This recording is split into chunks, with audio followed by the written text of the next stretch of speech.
at the moment is embarking on a series of reforms, has been for decades, but especially in terms of restructuring its economy. What effects, if any, will this big US tax reorganization have on China's own reform programs? Well, first of all, we need to recognize the fact the tax reform will have profound impact to global economy, positively, at least in the short term. At the same time, we also have to recognize the fact other countries are likely to replicate what the US is going to do. In fact, a number of the countries already made announcement in terms of tax cut. So I really think the argument should be made whether China should do something in order to improve competitiveness.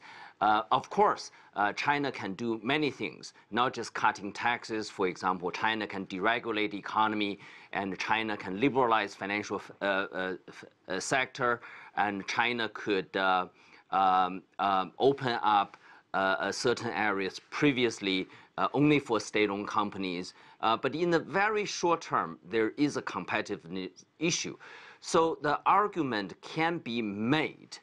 Either China should cut taxes or China should adjust the exchange rate. But the problem, as a previous guest were arguing, and we could see widening trade deficit favoring, widening trade deficit between China and the United States. So that's making exchange rate adjustment very difficult politically. So in a nutshell, I think this could present some challenge to China's economic transformation. Yeah, Yukon Huang, what about this point of other countries looking at this and seeing the effect? There's even been some talk that this may be somehow breaking some sort of rules when it comes to fairness, WTO rules. Germany's worried, the European Union, some in Asia too. And could this lead to sort of a competitive global tax policy like we've seen with currencies before? Well, people are talking about this, but remember, you begin with the fact that America's corporate tax rates were among the highest in the world. So cutting it to 35% to 20, yeah. Yeah, so bringing it back to 20 essentially makes it typical of other countries. So it's not as if other countries now have lost anything. So is it true that what the Trump administration said, that other countries have been getting away with it, as he would say? Well, I don't think that's the issue. We miss a couple of things. When you think about it, we began this discussion about the tax savings and how significant it is. Remember, when this all started, that was not the issue. The issue is tax reform, not tax cut. And why was it tax reform? Because America's tax system is incredibly complicated with all sorts of aspects which are unusually complicated. And when you look at it, the word tax reform has disappeared from the discussion. It's being seen as a tax reduction. Although what it does, you're right, any foreigner, though, that's ever moved to America and starts having to pay their taxes becomes immediately confused because it's so much more complicated. But the point here about tax, and let's stay with you, Mr. Huang, is that they're changing the system, aren't they, to make it, rather than taxing on a global income, which has made companies move to different areas, they're taxing it on the territory where you have that business. Is that going to make a difference? I think there are aspects of this which will change it. I think that resolving that kind of incentive for money to stay overseas, not come back, or for companies to earn here or not earn there, that's a good thing. Does China have a similar system that needs reform? Other countries don't have such a bias because they also have systems of VAT and other kinds of rebates to solve this problem a bit more. So I think there's a legitimate concern. However, it still remains to be seen whether the way it's constructed in this tax bill is consistent with the global norms. And some people have said they're not. So I think this is going to be an issue of discussion in the coming months.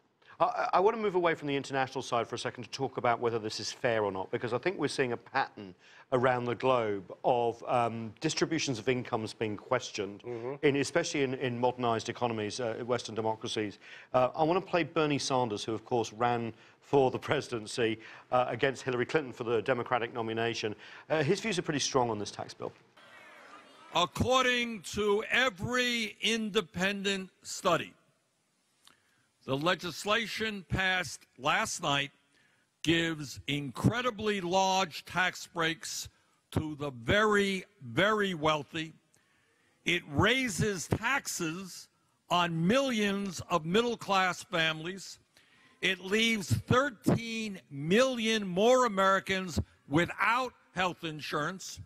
It raises health insurance premiums by 10% a year, and it raises the deficit by $1.4 trillion.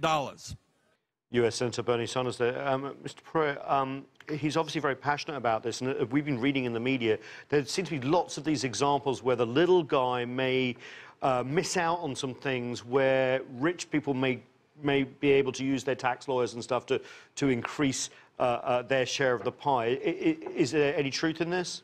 There's tremendous truth in this. I was, in fact, somewhat humored but alarmed when yesterday I read a list of all the things that are going to be changing in here. Obviously, state taxes, there's a cap on what the individuals can deduct on their taxes. So if you live in a high-tax state that provides a lot of education and support for people, you end up paying more, yeah. That's mortgage interest cap. Student loan interest is no longer deductible. But one thing that I had to chuckle about was that if you're divorced and you're paying spousal support, you can't deduct that anymore, which I think there's a lot of men out there who once become aware of that will say, can we not go there? That's not right. You know, senior citizens can no longer receive the higher standard deduction under this plan. Teachers, I read, can't deduct school supplies. Can't deduct school. So there's a lot of little, if you will, and we like to say in Washington, dogs and cats that have been proposed in this plan, essentially in an attempt to come up with revenues enough to pay for the tax cuts for the upper end wage earners. I think there's one other problem that they're confronting, and there's a lot of math errors that are now all of a sudden starting to show themselves.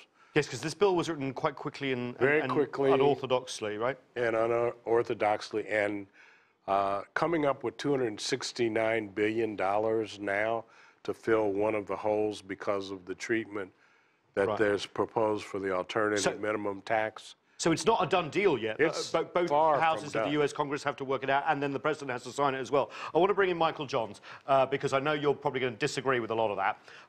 But I do want to just make this point. It seems like some of the bill is taxing areas that have traditionally been areas where Democratic voters go to: higher education, child support, health care, and then perhaps giving money to areas where Republican voters come from, smaller businesses, states that spend less in the middle of America rather than on the coast. Is that fair? That's what a lot of the American media has been saying. Well, if you're going to simplify the code, it's logical that you're going to address the state and local deductions, and hopefully the impact of it will be an incentive for states like New York, California, Illinois, that have New Jersey, that have extraordinarily high state and local taxes, to lower those taxes. Those are all Democrat-controlled states, and companies aren't they? But, you know, and hopefully it'll be an incentive for those states to address those issues. But we should not be subsidizing high taxes with low tax federal revenue. That's unfair to those states that are being governed in a more fiscally competent and responsible way. What about teachers? I think it'll be universally constructive, including. There's a lot of minutiae and details that were misstated there as it relates to how these deductions are classified. But look, this is about simplifying the code. You either do or don't want to do it.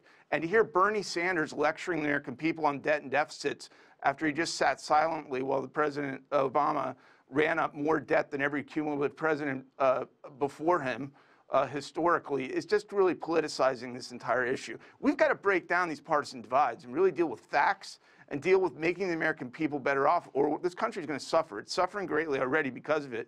And I just hope that that's kind of where we can get to. Okay, certainly, we're going to see how this plays out. Final point to you. You don't think adding $1.5 trillion to the deficit is somehow financially irresponsible from a party that's meant to be the fiscal responsibility party? When I list the greatest concerns confronting the country, I list jobs and wages as the major concerns. The American worker does not go home and be irritated about the deficit. The deficit is really ultimately an accounting mechanism. If we're growing our economy and we're not in an inflationary environment, which we're basically not right now, it's not terribly threatening. The biggest threat to this country is a lack of job creation and a lack of economic growth. And I think Trump has it basically on the right direction now. And I think Democrats should be embracing it. It's politically damaging that they're not. Steve Pruitt, final word. This tax bill is not actually popular very much with the American people. Even if it's passed and the Republicans get their success and the donors like it, could the voters reject this in the midterm elections next year? Very much so, and I think they will. Let me, if I could, also tag on to one comment, quick. Michael. You know, I am technically a resident of the state of Mississippi. It's a low-tax state. You compare that to New York, New Jersey, and you compare the services and things like schooling and other activities. The main difference that you see in between low-tax and high-tax statements is an epitome of the statement, you get what you pay for. And I think if we're trying to run to the bottom, then we're going to get there this way very easily. We're not going to get there by saying everybody has to reduce their taxes. This is a debate that the US is having, but every country has all over the world. Thanks so much, not just for the US perspective, but also the global and Chinese perspective. A fascinating discussion. That's it for this edition of The Heat. I'm Nathan King, Washington, D.C. Thanks so much for being with us.